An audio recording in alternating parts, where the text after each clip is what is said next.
నమస్కారం. అనంతపురం జిల్లా గుంతకల్ నియోజకవర్గం గుత్తి పట్టణం మండలం నందు ప్రధానంగా ఈరోజు ప్రెస్ మీట్ ఏర్పాటు చేయడానికి కారణము గత వైసీపీ పాలనలో పంచాయతీ వ్యవస్థను నిర్వీర్యం చేస్తూ ఆర్థిక సంఘం నిధులను పక్కదారి పట్టిస్తూ సర్పంచుల్ని ఉత్సవ విగ్రహాలుగా చేసినటువంటి ఘనత గత పాలకులు.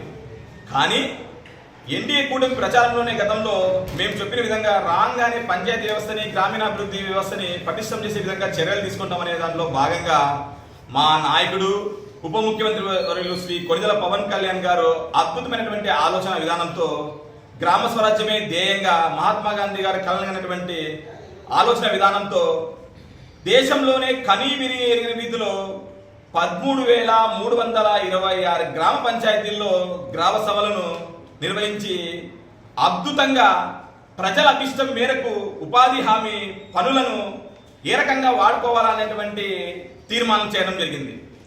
ఇందుకు గాను 4,500 కోట్ల రూపాయల నిధులను విడుదల చేస్తూ 87 రకాల పనులకు ఈ నిధుల్ని ముఖ్యంగా ఏర్పాటు చేయడం జరిగింది.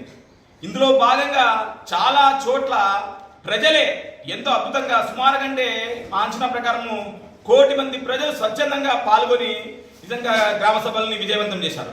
ప్రతి ఇంటికి జల్ జీవన్ స్కీమ్ ద్వారా మంచినీటి సరఫరా చేసే విధంగా చర్యలు తీసుకున్నాం.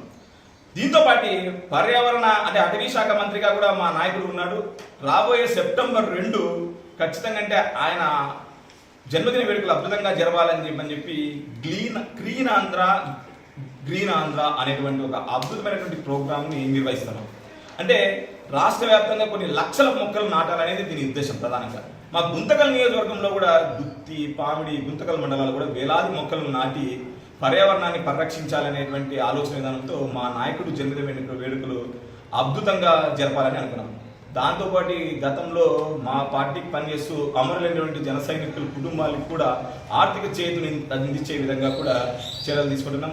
ఏదేమైనా రాబోయే రోజుల్లో ప్రజాభిష్టం మేరకు గ్రామ సభలను ఏర్పాటు చేస్తూ